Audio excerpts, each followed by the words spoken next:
এই পরিকল্পনাগুলো বাস্তবায়ন করতে হলে অবশ্যই আমাদেরকে দুটো বিষয় খুব কড়াকড়িভাবে নজর দিতে হবে। কারণ এই দুটো বিষয় বাংলাদেশের জনগণকে তাদের প্রাপ্য অধিকার থেকে বিগত দিনগুলোতে বঞ্চিত করেছে। এবং অতীতে বিএনপি যতবার দেশ পরিচালনা করেছে, বিএনপি প্রমাণ করে দেখিয়েছে যে এই দুটো বিষয় একমাত্র বিএনপি সফলভাবে করতে পারে কাজ। কি সেই বিষয় দুটো? সেই বিষয় দুটো হচ্ছে, এক, মানুষের নিরাপত্তা, যাতে করে মানুষ নিরাপদে চলাফেরা করতে পারে, ব্যবসা বাণিজ্য, চাকরি বাকরি সব করতে পারে।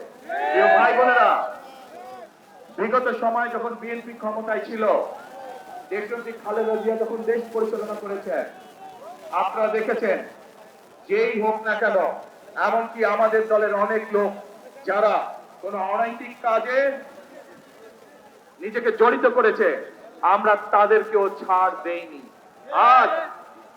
আজ এই দেশের জনগণ, এই দেশের মানুষ যদি বিএনপির পাশে থাকে, ইনশাআল্লাহ আগামী দিনে আমরা একইভাবে কঠোর হস্তে দেশের আইন শৃঙ্খলাকে নিয়ন্ত্রণ করব, যাতে দেশের সাধারণ মানুষ, খেতে খাওয়া মানুষ যাতে করে নির্বিঘ্নে জীবিকা নির্বাহ করতে পারে।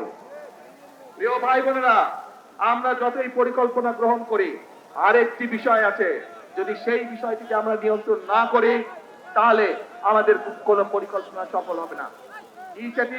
সেই বিষয়টাও বিএনপি অতীতে প্রমাণ করেছে একমাত্র বিএনপির পক্ষে সম্ভব সেই বিষয়টিকে নিয়ন্ত্রণ করা, এবং সেটি হলো দুর্নীতি। যে কোনো মূল্যে আগামী বিএনপি সরকার দুর্নীতির ত্রুটি চেপে ধরবে। এই দুটি হচ্ছে আমাদের কমিটমেন্ট এই দেশের মানুষের কাছে। কোকো ও শিয়া বাটারের ইউনিক কম্বিনেশনে তৈরি Natura expert care body lotion স্কিনের ড্যামেজ হিল করে, ত্বক রাখে সফট ও ময়শ্চারাইজ। লুকিয়ে আর কতদিন? Bye bye damage skin. কারণ বিএনপি সরকার অতীতে প্রমাণ করেছে, 96 সাল থেকে 2001 সাল পর্যন্ত যেই সরকার ছিল, তারা দুর্নীতিতে দেশকে নিচের দিকে নিয়ে গেছিল। 2001 সালে যখন দেশনেত্রী খালেদা জিয়া আপনাদের রায়ে দেশের দায়িত্ব পান, তখন ধীরে ধীরে ধীরে দেশনেত্রী খালেদা জিয়া দুর্নীতির করাল গ্রাস থেকে দেশকে বের করে নিয়ে এসেছে। কাজে প্রমাণ হয়েছে, দেশের আইন শৃঙ্খলাই হোক, আইন সবার জন্য সমান।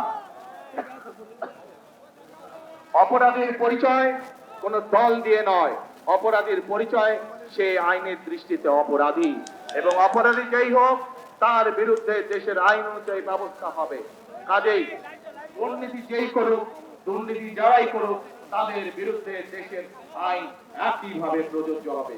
কাজেই পরিষ্কার ভাবে আজকে আমি আপনাদের সহ এখানে হাজার লক্ষ মানুষের সামনে পরিষ্কার ভাবে বলে দিতে চাই, আমরা যেসব পরিকল্পনা গ্রহণ করেছি, সেই সব পরিকল্পনার মধ্যে কেউ যদি আইন শৃঙ্খলা ভঙ্গ করে বা দুর্নীতির মাধ্যমে সেগুলিকে বাধাগ্রস্ত করেন, তাদেরকে কোনো ছাড় আমরা দেব না। আপনাদের একটি দায়িত্ব আছে প্রিয় ভাই বোনেরা, আপনারা যদি মনে করেন যেই উদ্যোগগুলো আমরা গ্রহণ করেছি, যে এই প্রতিশ্রুতিগুলো বা যে পরিকল্পনাগুলো আপনাদের সামনে আমরা তুলে ধরেছি, এই পরিকল্পনাগুলো বাস্তবায়ন করতে হয়, তাহলে অবশ্যই বিএনপিকে সরকার গঠন করতে হবে। আপনারা যদি বিএনপির পাশে থাকেন, আপনারা যদি বিএনপিকে সমর্থন দেন, 12 তারিখের নির্বাচনে আপনারা যদি বিএনপিকে ধানের শীষে জয়যুক্ত করেন, তাহলেই একমাত্র আমরা এই পরিবর্তনগুলো করতে পারবো।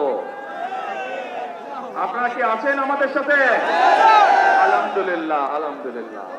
কি ভাই, রাস্তার উপরে মানুষ আছেন আমাদের সাথে? আলহামদুলিল্লাহ।